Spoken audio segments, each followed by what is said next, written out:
TV kanumogo bela jili oni yantuma au bisimila anga jemukan kene kan namba fuma mali barakelaw ka kene jemukan min dabolen do anga mali barakela suga bela jili ni kama bi ame mogo mu fi halete mogo duguli sabula mogo du min ka bara habi bara suga chama barike an fi mali la ni ko kamera habudo wa filmu glan ko ne ko ni kumate filmu chama be no ni ulube anga korolon kan olu filmu nunu glani bibina abike ina fo ambe o kene kan ala ni ncen o ka cesiri sababu la ayi o filmu nunu glan ne ni ɲɔgɔnna caman on be to k'o lajɛ k'a la ɲɛnajɛ ni o ye nka ɲɔni an ka kuma di ama aw ni anw an ka jɛ an ka taga image dɔ lajɛ.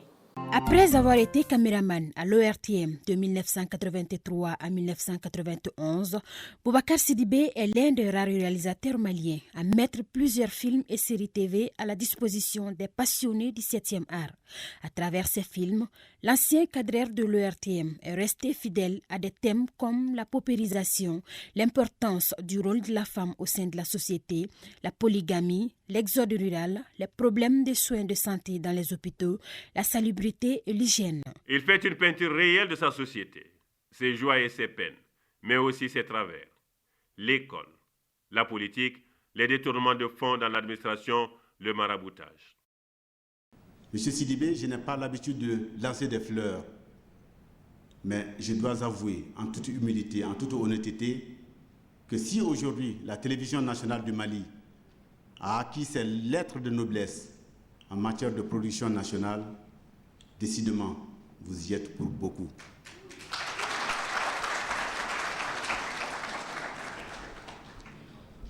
Je citerai pour mémoire Dou, Ndronkele et beaucoup d'autres, sur tous les sujets, sur les contes, sur les récits initiatiques, sur la réalité, sur notre environnement. Il a su, chaque fois qu'il a pris sa caméra, chaque fois qu'il a pris son micro, chaque fois qu'il était avec ses acteurs, il a su sublimer la réalité malienne dans toutes ses composantes, dans tous ses travers, mais aussi avec surtout un regard positif. Et c'est cela, dois-je dire, l'originalité de l'œuvre de Boubacar Sidibé, parce qu'il est positif, fondamentalement, foncièrement positif. Il n'a pas à jala chugumi. Ami Boubacar Sidibé de fino. Mogo chama bado Boubacar Sidibé la mi ura de sigu. Ani dou la famille ulu na nyokona chama kugla. Tonton ani yantuma. Ba ni yantuma. Nsi. La dala kula. Chien do itoko ani jamo fara. Ngaka ika segi nga présentation etuguni. Ni yan ne ka présentation ke ne to Boubacar Sidibé yan nga présentation ke ne be boyama sigi de ka awma parce que ay abora aya simbo a konokoro kana kawanga barayin naje barayin ale politique mo chama télévision mo ni journaliste ni fon olu be bolo olu de nofé bon mo minnu bena anw nofé cinéma barakalaw nofé nu nana on tɛ se ka kuma daminɛ cogoya si la f'an k'o foli kɛ fɔlɔ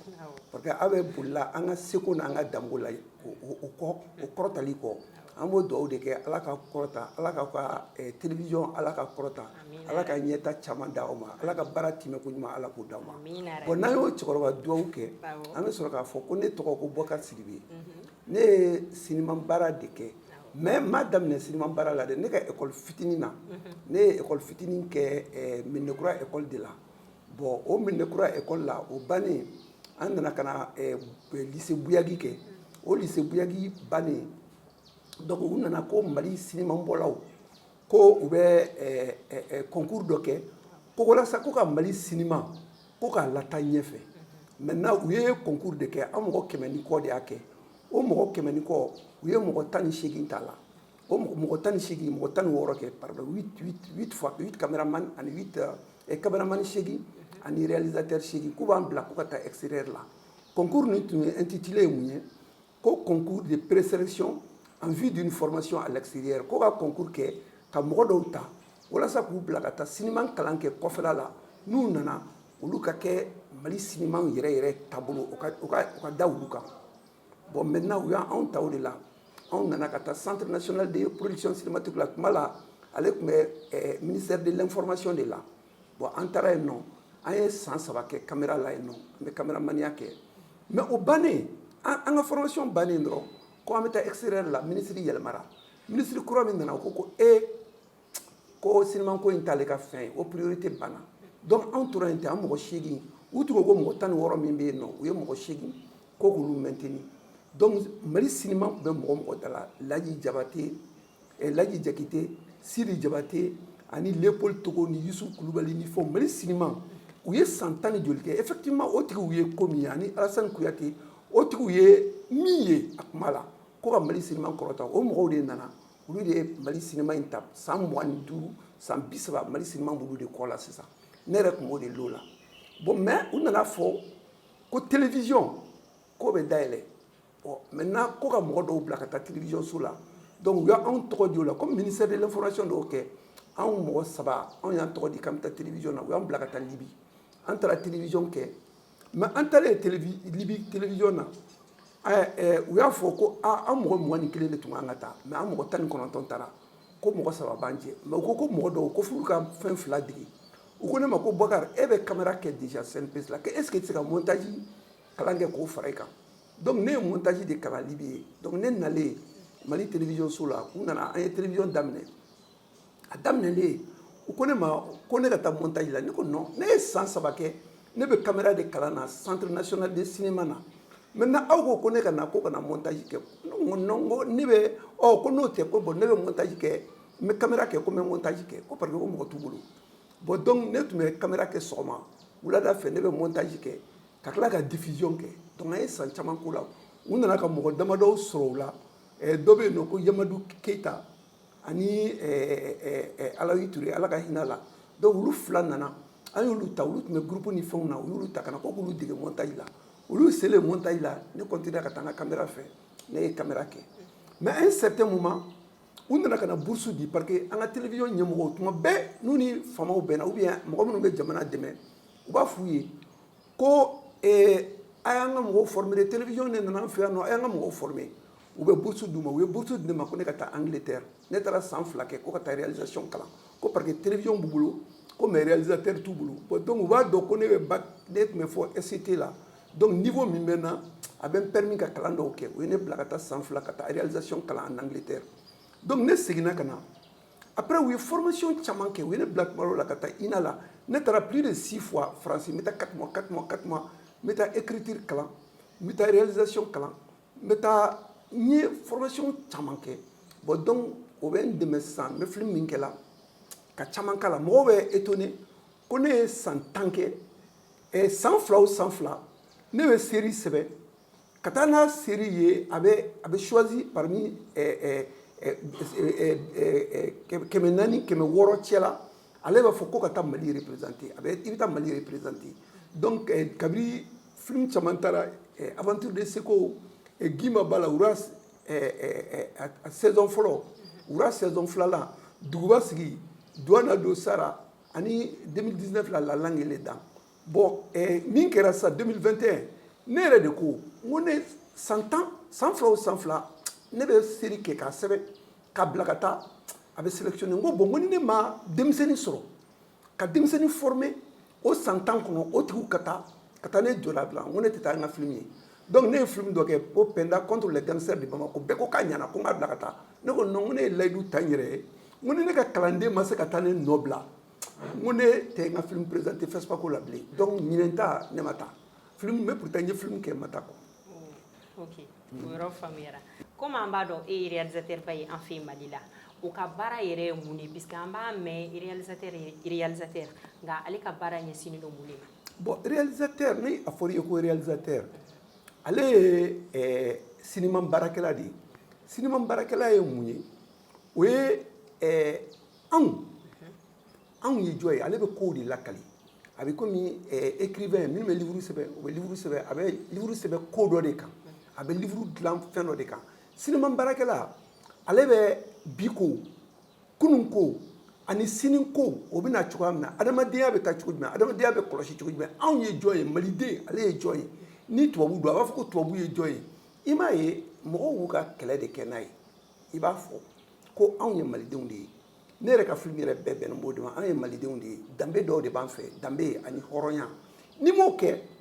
i denw bɛ kɛ mɔgɔ wɛrɛw de ye quoi u bɛ mɔgɔ wɛrɛw ka culture ta taabolo ta n'u y'o taabolo ta u bɛ k'o cogoya la an bɛ fɔlɔfɔlɔ ne tun bɛ tagama u b'a fɔ ne ma ko gordon gladiateurs bɛ fɛn min siri u bolo la an b'o ta an bɛ tagama n'o ye k'o fɛn parce que o cinéma ninnu an tun t'o de lajɛ les 10 gladiateurs ani fɛn ninnu ani Dario ninnu ni fɛnw an bɛ t'o lajɛ maintenant an ka film Wura de Segu ne kelen ka kɛ u taara ni ne ye Rochelle tubabu ye ne wele 2 fois i ɲɛ bɛ tubabu ka ɲɛmɔgɔ télévision ɲɛmɔgɔ France Télévision TV5 TF1 ninnu ni fɛnw olu bɛ taa sanfɛ yɔrɔ dɔ la Rochelle sanfɛ u taara ne ye ka taa n sigi u kelen na ne kelen de ye farafin ye mais olu cɛla a bɛɛ tubabubilenni mais Wura de Segu de ye nase ko i ye fɛn min kɛ nin ye k'e t'a dɔn u ye ɲɛnajɛ dɔ kɛ ne ye TV5 sanfɛla la France Télévision mɔgɔw ni fɛnw u ko ne ma Boubacar est ce que e b'a dɔn k'i ka Wura de Segu k'a lajɛra yɔrɔ min na ka ca ne ko ayi ko a lajɛra Argentine ka caman yɔrɔ caman kan parce que n'an y'a kɛ tubabukan na u bɛ logiciel wɛrɛw bila la a bɛ kɛ kan wɛrɛw la kan caman b'a la u bɛ taa n'a ye o dugu ninnu na u b'a diffuser o dugu la maintenant o mɔgɔw b'a ye u b'a fɔ k'a ka ɲi bon donc an ye film caman de kɛ duguba sigi ne y'a kɛ tubabukan na n ye série damadɔ kɛ tubabukan na mais o kɔfɛ mɔgɔw nana kuma caya ne da la Boubacar i t'a kɛ an ka kan na i t'a kɛ an ka kan na n y'a kɛ n ye série 3 kɛ o kɔfɛ bamanankan na mais a série 3 si a si ma bɔ Mali la a diffusera Mali télévision na bɛɛ b'a fɔ k'a qualité ka ɲi mais a ma bɔ TV5 la parce que olu fɛ yen n'i y'a kɛ bamanankan na u b'a fɔ ko bon k'a audience man bon ko mɔgɔ bɛrɛ t'o mɛn wɔlɔfɔ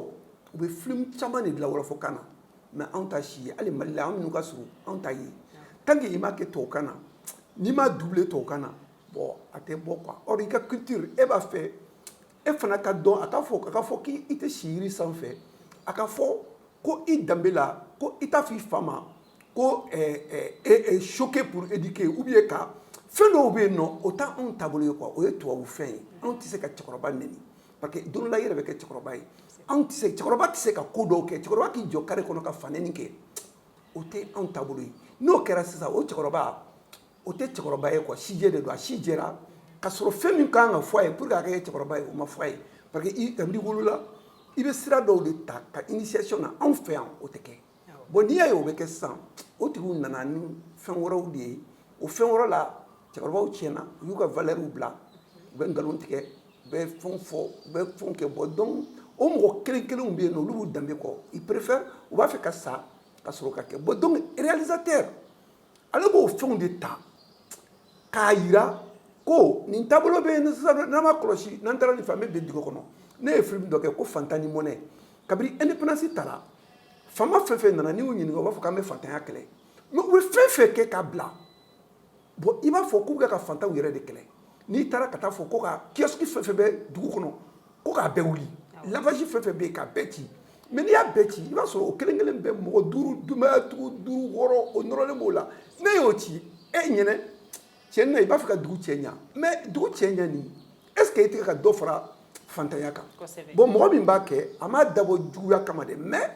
a ka baara y'o de i b'o famaw taabolo bɛɛ la i b'a ye o ɲɔgɔn dɔrɔn de b'a la bon donc ne ka baara yɛrɛ ye ka essayer k'a fɔ ko a y'a kɔlɔsi d'où la famille Wura de Segu don dɔ la fataw ko le fou du village fataw k'an ka hakili to fataw la bon n bɛ film fɛn fɛn dilan a bɛɛ ye maliden parce que an bɛ kalan di mɔgɔ ma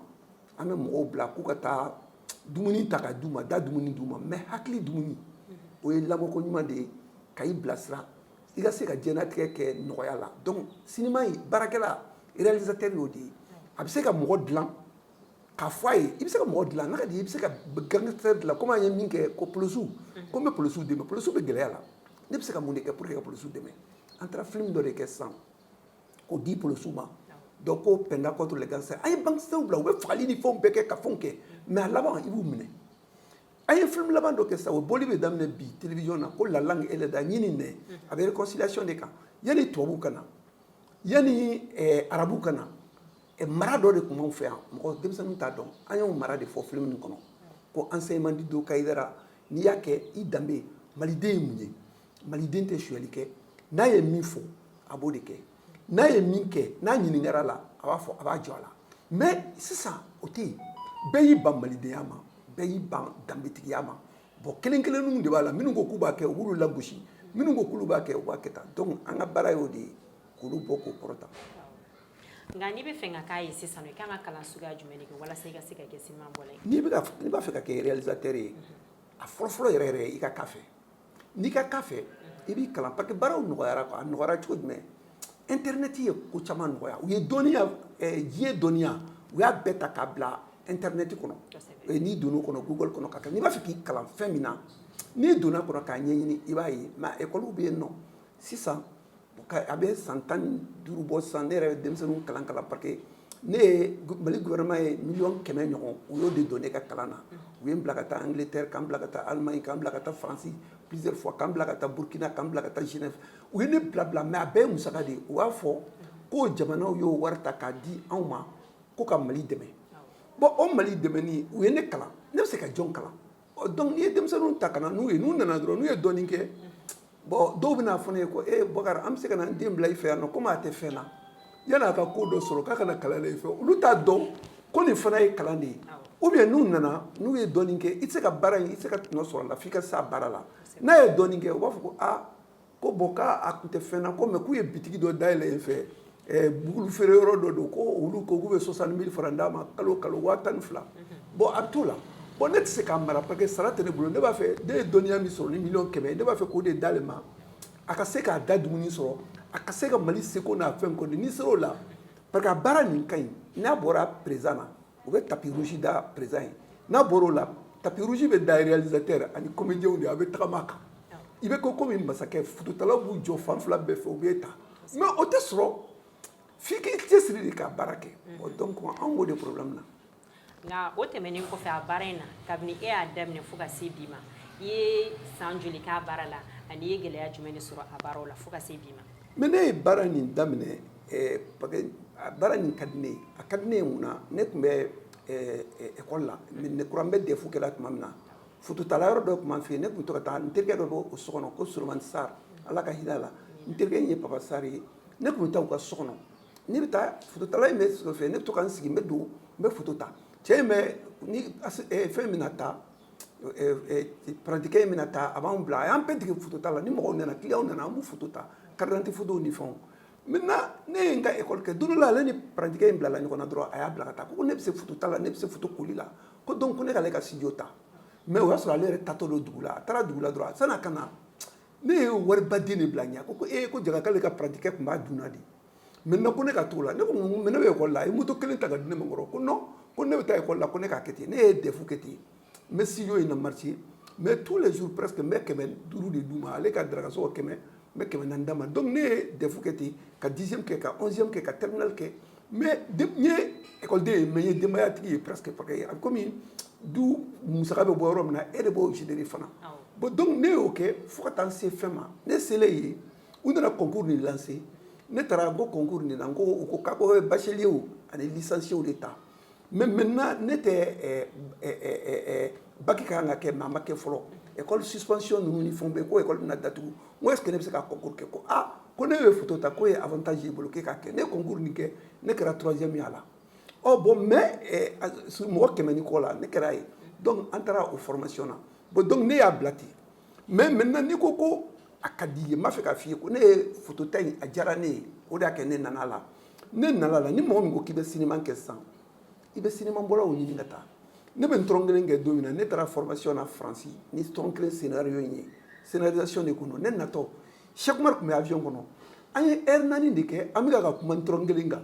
a scène o scène ne bɛ taa ne ma deli ka film kɛ ni ma taa Cheikh Umar ɲini a ka so n bɛ taa Solo nɔfɛ a ka so n bɛ taa Adama Darabo ala ka hinɛ a la n bɛ t'u nɔfɛ u ka so n ko bon n ko Mali cinéma de don dɛ ne bɛ n'a kɛ fili bɛ se ka k'a la ne ye kalan dɔw kɛ o ye technique ye mais an ka danbe ni fɛnw aw y'a daminɛ ne ɲɛ aw b'a kɛ cogo jumɛn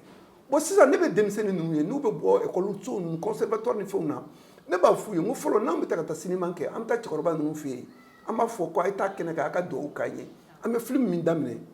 film ni dawula ni dugawu ni fɛnw de bɛ k'a kɔ quoi n'a bɔra mɔgɔw ka k'a fɛ o dugawu bɛ k'i ye maintenant ni a banna a bɛ taa kɛnɛ kan ka taa yira mɔgɔw la i b'u wele ka taa mais sisan u bɛ film kɛ n'i y'u wele k'a fɔ ye ko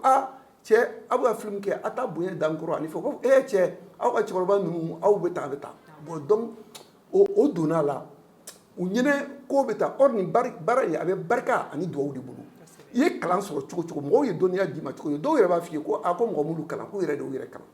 i bɛ taa karamɔgɔ dɔ de fɛ yen o b'i kalan karamɔgɔ ye mun ye n'i nan'i sigi hali ni n'a ye miniti 5 masala o ye kalan dɔ de ye o i bɛ fɛn min faamuya o la i t'o faamuya fɛn caman bilasiralikan minnu b'a b'o f'i ye ne bɛ taa ne si bɛ yɔrɔ min na sisan ne ka denmisɛnnin sɔrɔ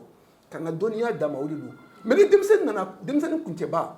ale tɛ kalan sɔrɔ a tɛ dɔnniya sɔrɔ quoi bon sisan denmisɛnninw bɛɛ bɛ ka taa o de fɛ parce que i b'a dɔn o ye mun ye o majigi ni sabali o bɛ sɔrɔ an ka culture de la an k'an k'o enseigner u kun an y'u to yen tubabuw bɛ ka min f'u ye internet kan u dalen don o la n'an ka kumakan ye donc ni denmisɛnnin nan'i fɛ yen olu y'a k'e lamɛn e bɛ kuma min fɔ a ye téléphone de b'a bolo k'o digidigi a dalen don téléphone kuma na ka tɛmɛ e bɛ kuma min kɛ bon o problème b'an fɛ yen il faut apprendre mɔgɔ minnu y'a baara daminɛ ɲɛ ta hali ni bɔgɔfini de b'a kan na taa i sigi a kɛrɛfɛ i ka to ka kalan ne bɛ réalisateur dɔ fo mɔgɔ ɲɛnamaba de don ko Fuseni Mayiga a nana a ye wulada kelen kɛ ne fɛ yan nɔ ko Sidibe ne b'a fɛ ka nin baara in daminɛ n b'a fɛ ka baara kɛ n b'a fɛ ka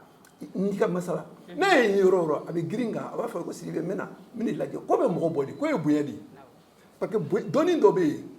n'i ye mɔgɔ kalan cogo cogo dɔnni dɔ bɛ yen i t'o d'a ma quoi o bɛ di mɔgɔ min y'i bonya i b'a d'o de ma bon mɔgɔw nana ne fɛ yan mɔgɔ caman nana ne fɛ yan ne y'o kalan mais o bonya in min bɛ di a ma ne ma se ka di mɔgɔ si ma parce que u ma se ka sabali ka to yen nɔ dɔnni min bɛ sɔrɔ bonya kɔfɛ i k'a d'u ma quoi o ma se ka sɔrɔ o problème d'accord o faamuyara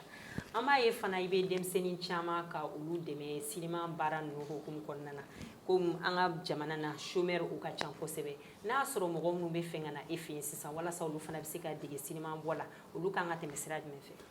mais o bɛ na ne fɛ yan tuma caman tuma bɛɛ mɔgɔw b'a fɔ ne k'u bɛ na mais ni denmisɛnninw nana ne fɛ yan ne b'u kalan mais ni y'u kalan komi u bɛ dumuni ni fɛnw kɛ ne fɛ yan nɔ a ka ca ne tɛ tɛmɛ mɔgɔ 10 kan n b'a fɔ mɔgɔ 10 na n ye dɔ labila de ye n bɛ se ka mɔgɔ wɛrɛ ta sinon tuma bɛɛ u bɛ ne wele u b'a fɔ n ye ko n b'a fɛ ka n den dɔ bila ka na i fɛ yan ka na i fɛ bon minnu bɛ na ni ne yɛrɛ ye n jigi da u kan k'a essayer ka n ka wariw don u la parce que tuma caman bɛ wari don u la ka fɛnw kɛ k'u bɛ ka yɛlɛ tuma min na n ye min fɔ sisan gɛlɛya min b'a la o ye a baramɔgɔw b'a fɔ ko a tɛ ale ni fɛn ye k'a bɛ manamana ko de la k'a tɛ baara la u b'a présenter ko nin ye école karamɔgɔ ye nin ye dɔgɔtɔrɔ ye nka ale tɛ fɛn na ale bɛ théâtre ko ninnu de la donc pour i tɛ baara la i tɛ baara ɲɛnama la awɔ i tɛ baara ɲɛnama la bon donc u b'a fɔ ye ko bitigi dɔ ye bitigi dɔ dayɛlɛ ko kɔnɔ feere yɔrɔ de don ko a ka t'o la ko tigi bɛ 12,000 d'a ma kalo la bon donc u b'a fɔ k'o ka wusa n'anw ta ye mais sisan u y'a faamuya ko ne denmuso a bɛ conservatoire la tuma min na ko ka taa film dɔ kɛ ko bɛ taa n'a ye Clap Ivoire la farafinna IMOA mɔgɔw u bɛɛ bɛ ɲɔgɔn sɔrɔ Abidjan ɲɔgɔndan dɔ la ne y'a fɔ a ye n k'a ka taa a ka documentaire dɔ kɛ pharmacie ambulante kan n k'a ka taa a ko k'ale ta kɛ bon ani grève bɛnna u fɛ yen nɔ grève illimité bɛnna école la a ko papa e ka sinima ko nin k'a bɛ cogo jumɛn ne ko n k'an k'a kɛ a y'a kɛ a y'a tourner a taara n'a ye a gagné u ye 3 millions d'a ma ka trophée 2 d'a ma Mali ka trophée ta IMOA yɛrɛ la o y'a sɔrɔ Mali ka participation 6nan de y'o ye Mali k'a ta siɲɛ fɔlɔ min na o kɛra o ye mais ale tun t'a dɔn k'o de don a nalen u tilala ka bourse d'a ma tuguni 3 millions tuguni k'a ka taa Faransi a taara Faransi 45 jours mais a taara o bɛɛ la ka na ka sɔrɔ Mali école tun datugulen don ale tun ko k'ale tɛ taa école min kama o école datugulen don a taara ka t'o formation kɛ ka tila ka na k'a ka diplôme sɔrɔ sisan a bɛ États-Unis bon mais a t'a sinima baara la mais mɔgɔ minnu bɛ na n'u nana ne b'a f'u ye n ko a ye na ni sinima de don bon actuellement ne fɛ yan nɔ musomanin 4 musomanin 5 ani cɛmanin 5 olu de bɛ n bolo yan nɔ a kalan na bon muso furulenw de don bon muso furulen ka problème ka ca bon sunkalo in na an t'u bɛɛ bila k'u ka taa k'u ka tobiliw la ni tobili banna k'u bɛ na bon o de b'a la. d'accord o tɛ problème ye ne fa komi a ɲɛ b'a la fana trophée caman b'a o sɔrɔla est ce que an bɛ se k'a dɔn hakɛ minnu sɔrɔla a n'u sɔrɔla hukumu minnu kɔnɔna na jamana minnu na ni da bɛ se ka se o fana ma ɲɛ. ni ye ne ɲininka ko ne ka trophée jumɛn sɔrɔ ne b'a fɔ ko ne ma trophée sɔrɔ trophée minnu ka di ne yɛrɛ yɛrɛ ne tɛmɛtɔ ni ye ne ka film bɛ bɔ komi bi dɔ bɛ daminɛ ko la langue elle est dans tuma dɔw la ne bɛ moto de ta n bɛ bɔ ka yala carré kɔnɔ n'i ye mɔgɔw regroupé télé kɛrɛfɛ n bɛ taa n sigi u kɛrɛfɛ u t'a dɔn ne ye jɔn ye maintenant u bɛ fɛn min kuma min fɔ a n'u bɛ panni minnu kɛ ne ka fɛn kɛrɛfɛ o de ye ne ka trophée yɛrɛ ye maintenant ou bien ne ka denmisɛnnin dɔ kalan n bɛ denmisɛnninw ta u bɛ caman ta o dɔw taara trophée ta Burkina ou d'autres 2 fois ne ka kalanden bɛ taa Mali représenter FESPACO la FESPACO ye farafina bɛɛ de ka taa ye u bɛ film dilan u bɛna don min na u tɛ fɛn dɔn film ko la u bɛ film dilan ka taa ni film y'a kɛnɛ kan bon donc ko bɛ taa Mali tɔgɔ la u bɛ avion billet d'u ma ne ni dɔw bɛ taa Maroc ani fɛnw o ye trophée ba de ye ne bolo sinon ne yɛrɛ ta la bon u taara ni yɔrɔ caman ne m'a fɔ n taara kɛnɛ kan tubabuw ka télévision ba ninnu France télévision ni TFM ni fɛnw an ka taa n sigi tabali kelen kan ka dumuni kɛ bon cinéma de y'o lase ne ma o ye trophée de ye quoi bon o tɛ ko fɛn ye bon donc ne b'o o de lajɛ o de ye ne ka fɛn ye. o tɛ baasi ye nka kabini e ni baara in daminɛ fo ka se bi ma fɛn jumɛn de ye e marqué a baara hukumu na a kɛra ɲuman sira ou bien juguman sira jumɛn de ye marqué kosɛbɛ. ni film ninnu u bɛ to k'a fɔ ne ye ko min ye ne marqué ne ye film dɔ kɛ ko Ntɔrɔn kelen Batɔɔma Sanogo ka Ntɔrɔn kelen an taara ka t'o tourner et film nana ne nana ni Batɔɔma Sanogo ye ka na film bɔ a ye salle kɔnɔ Ntɔrɔn kelen de ale de y'a mana kɛ mɔgɔ caman b'a lamɛn ale bɛ ka k'i pan ni Ntɔrɔn kelen y'i pere a b'i pan ne y'o lajɛ fo ne farikansi bɛ caya o kɛra Batɔɔma ta la a filanan o ye ne ka film fɔlɔ ne taara ni film fɔlɔ ye tubabu de ye 1,500,000 di yan 1,1 ani tila n ka taa film kɛ ne ye mɔgɔw ta ka taa burusi kɔnɔ équipe technique ni mɔgɔw bɛɛ mɔgɔ 40 an taara ka taa fo burusi kɔnɔ Dara et an bɛ taa film tourner et film ko ka bɛ kɛ tubabukan na mais a b'an danbew ni fɛnw de fɔ Falaba Isaw ni fɛnw ne ka karamɔgɔw de b'a la ni bɔnbaw ni fɛnw Ala ka hinɛ olu caman banna sisan u ko ne ma ko Ayide Sidibe e bɛ ka film min kɛ hali ni ma dɔrɔmɛ d'aw ma an ka film nin e bɛ ka kɛlɛ tubabukan na an b'a 2 de kɛ an bɛ tubabukan kɛ an bɛ bamanankan kɛ ji cira ne ɲɛ kan parce que mɔgɔw ne o y'a dilan ne y'a dɔn n ko maliyɛn ninnu yɛrɛ n ye Mali cinéma ko a bɛ technicien ani comédien de bolo c'est à dire olu b'a fɛ cogoya min na ni jamanadenw b'a fɛ ten jamana ɲɛmɔgɔw b'a fɛ ten sisan y'a sɔrɔ Mali cinéma ko o kuma dɔ wɛrɛ bɛ fɔla la donc o don ji cira ne ɲɛ kan a sabanan a ye film min kɛ sa ko la langue et les dents a bɛ réconciliation de kan ne y'a ta ka yala yala ka lettre ci ministère de la culture ma ka ci primature la ka ci service cinéma ma k'u k'an dɛmɛ an bɛ kumana ko ɲini nɛ ko bɛn n b'a fɛ k'o de film de kɛ a bɛ taa Mali représenter n y'a ɲini bɛɛ fɛ wari ma sɔrɔ maintenant comédienw min bɛ ne ka film na n'u nana ko an k'a kɛ ko hali ni wari ma sɔrɔ comédienw bɛ k'a kɛ comédienw bɛ taa mariage ni fɛn min kɛ u taara o wari o kɛsu ka o ci ka n'o di ne ma comme u y'a ye n tɛ ka se ka dumuni d'u ma ka n'o di ne ma u y'o kɛ dɔrɔn ji cira ne ɲɛ kan ne ko ne ye san 10 kɛ ne bɛ taa Mali représenter et an ye film kɛ et comédienw de bɛ to ka wari ta ka n'a di ne ma ne de kan k'olu sara ka na ko an ka film kɛ et mais film kɛra et ne taara k'an bɛ taa film de sélectionné na k'a bɛ taa Mali représenter parmi 300-400 films a taara k'an bɛ taa FESPACO la 2019 et u taara ne ye ko ministre de la culture k'an reçu Arama a ko ne ma ko ne ko Lalanga ko Sidibe bɛɛ b'i ka la langue et la dent kalama yan nɔ a lettre nana don o don u ma dɔrɔmɛ di yan maintenant n ye ci ka taa primature la o y'a bila ka taa culture la ko olu k'an dɛmɛ u ma dɔrɔmɛ di yan a fɔra ko fond dɔ bɛna d'a ma o fond ma d'a ma mais maintenant an b'o la film nin taara ka taa Mali de représenter an taara ala affiche k'o bɛ taa bon donc télévision kuma ma nɔgɔn quoi n'i y'a kɛ o de y'a kɛ yanni ne tun k'a daminɛ ne b'a fɔ ko kuma ma gɛlɛn kuma ka gɛlɛn mun bɛ kuma gɛlɛya a fɔcogo kuma ka gɛlɛn mun bɛ kuma gɛlɛya a faamuya cogo ne ma nin fɔ ka mɔgɔ lagosi mais n bɛ ka problème de fɔ a fɔra bɛɛ ye yan télévision ni fɛnw na ko 6 milliards bɛna di cinéma bɔlaw ma an donna sow kɔnɔ ka fɛn bɛɛ kɛ a 6 milliards ma se ka da an ma an bɛ ka cinéma kɛ Magali ko la o cinéma de bɛ taa Mali représenter an bɔra yen nɔ Ala ka hinɛ Bubey la an taara ani ministre taara ka taa Bubey fɛ yen ka taa fɔ ko nin mɔgɔw de bɛ taa Mali représenter k'an kana cinéma ko kuma fɔ k'an kana wari ko kuma fɔ an ma wari ko kuma fɔ an taara ne ni denmisɛnnin ninnu fɛnw taara n'u ko k'u bɛ fɛn dɔ fɔ ko k'a fɔ réseau kan ne ko non a ka n'o kɛ n'a y'a kɛ mɔgɔ minnu bɛ yen nɔ olu b'a fɔ ko a bɛ ka k'olu lagosi bon maintenant ni dun m'a fɔ e bɛ gɛlɛya kɔnɔ mɔgɔw t'a dɔn k'i bɛ gɛlɛya kɔnɔ et la langue et les dents ale de taara Mali représenter journalistes ni fɛnw bɛɛ taara la film bɛ taa avec des insuffisances c'est à dire e yɛrɛ b'a dɔn ko fiɲɛw b'a kɔnɔ e bɛna comédien min ta o de taara ka taa ka kɛsi ci kɔɲɔ kɛsi ci ka na di e ma ko e ka taa e ka film laban n'a ye bon o ye diɲɛ yɛlɛmatɔ de ye anw de kan k'olu sara olu bɛ balo de la u y'o de kalan kɛ INA la ka taa conservatoire kɛ olu bɛna cogo jumɛn k'o kɛ bon maintenant minnu y'a kalan kɛ olu fana bɛ balo a la de n'i y'olu dɔw wele u b'a fɔ ko Sidibe i tɛ jɔ n'i ye wari sɔrɔ tuma min na i k'an wele parce que an bɛ balolan de la bon e dun b'a fɛ ka film de kɛ ni ne m'a kɛ mɔgɔ tun tɛ taa san ka taa Mali représenter a fɔra ko Mali bɛ bɔ bɛɛ b'a fɔ télévision ni fɛnw bɛ taa i nɔfɛ ko la langue elle est dans ko an nana la mais la langue elle est dans a bɛ se ka prix sɔrɔ a tɛ se ka prix sɔrɔ parce que ne kalanna mais moyen min kan ka di ne ma ne kan ka baara kɛ o moyen tɛ d'i ma bon maintenant sigilen bɛ taa aw de bɛ se k'an dɛmɛ k'o kuma fɔ sinon nin kuma ninnu yɛrɛ fɔli ma nɔgɔ parce que n'i y'a kɛ dɔrɔn dɔ sigilen b'a ka bureau nin kɔnɔ o ɲɛsinnen b'o o warinin de ma wari min bɛ d'ale ma sara la ale Mali culture ko ale ka sira foyi t'o la bon donc o problème de b'an da la e bɛ fɛn kɛ yan nɔ ka taa n'i y'a kuma fɔ bon an bɛ siran fɛn min ye sanu o ye Ala ye mais n tɛ mɔgɔ si lagosi k'a fɔ ko n bɛ ka kɛ e lagosi o tɛ donc n'i ko ko a ye min ɲa ne ye ani min bɛ ne kɔnɔ o y'o de a saba Batɔɔma Sanogo ne ye film dilan kan a kana bureau kɔnɔ k'a fɔ ko a bɛ taa filanan o ye comédien yɛrɛ bɛɛ k'a fɔ ne ma ko hali ni b'an sara k'a bɛ kɛ tan sabanan u kana ka t'u ka wari ta so ka na di ne ma ko n bɛ ka film min kɛ k'a ka ɲi ko Ala kana to a ka jɔ ko olu ka niyɔrɔ ye nin ye e ka kan ka mɔgɔ min sara o kana wari d'e ma k'e ka dumuni san ka mɔgɔ balo o film ka taa Mali représenter han tonton o fana b'i ka ɲumanya de la n'i y'a ye comédien kariya la k'o kɛ i fana ɲɛn'u ma de ɲuman lankolon tɛ nka o tɛmɛnen kɔfɛ i ka film fɔlɔ o kɛra jumɛn ye ani i ye film joli de dilan an fɛ Mali la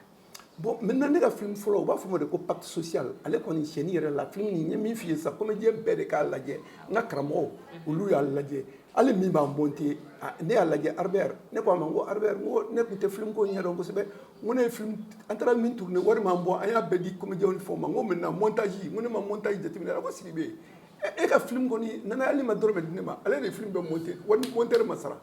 bon mais maintenant o ye ne ka film fɔlɔ ye ale jɛra ni film caman ye ne ye film min ko kɔfɛ n'i ko k'i bɛ ne ka film bɛɛ jate ne ye minnu sɛbɛn k'a kɛ i bɛ tile 4 de kɛ k'a tugu ɲɔgɔn na butaku ka taa i bɛ tile 4 kɛ film bɛɛ bɔ la a tɛ ban mais n'i ko ne ma ko tiɲɛ ka di Ala ye ko n ye film joli kɛ ne b'a f'i ye n ko ne tɛ se k'o da fɔ parce que ne ma tila film kɛ la ni Ala ye si di yan ani kɛnɛya di yan ale bi ne bɛ film kɛ parce que jamana ale de ye musaka ta ka don na ko cinéma sɛbɛn cogo filɛ a ye réaliser cogo filɛ a fɛn kɛ na san kelen kɔnɔ ne bɛ Ala barika da san kelen kɔnɔ ne bɛ se ka série 3 sɛbɛn ka taa tourner a bɛ bɔ kabini n y'a daminɛ n ye fɛn fɛn kɛ n bɛ Ala barika da n bɛ n balimaw barika da n bɛ mɔgɔ minnu bɛ dɛmɛ a baara la n b'u barika da mɔgɔ ma deli k'a fɔ ne ye ko Sidibe k'i ka film nin man ɲi o ma deli ka kɛ wurade segu ye duguba segu yɛrɛdɔnbugu o fɛnw e yɛrɛ ka technicien ko sisan k'ale ka cɛkɔrɔba b'a fɔ tuma bɛɛ ko ka yɛrɛdɔnbugu bila la yɛrɛdɔnbugu a bɛ ten 84 épisodes ne b'a kɛ a bɛ diya mɔgɔw ye hali sisan an taara ka taa fɛn min kɛ n'a bɔli bɛ daminɛ bi su in na télé Mali télévision so la wurade segu bɛ bɔ la ORTM 2 kan ale dilanna a mɛnna mais don o don dɔw bɛ ne wele téléphone na cɛ Sidibe Jaga i ka wurade segu nin ka di dɛ bon u bɛ n wele ko cɛ an ye yɛrɛdɔnbugu cassette lajɛ sisan a bɛ ten duguba sigi u b'a fɔ dɔ bɛ don sara retraité kan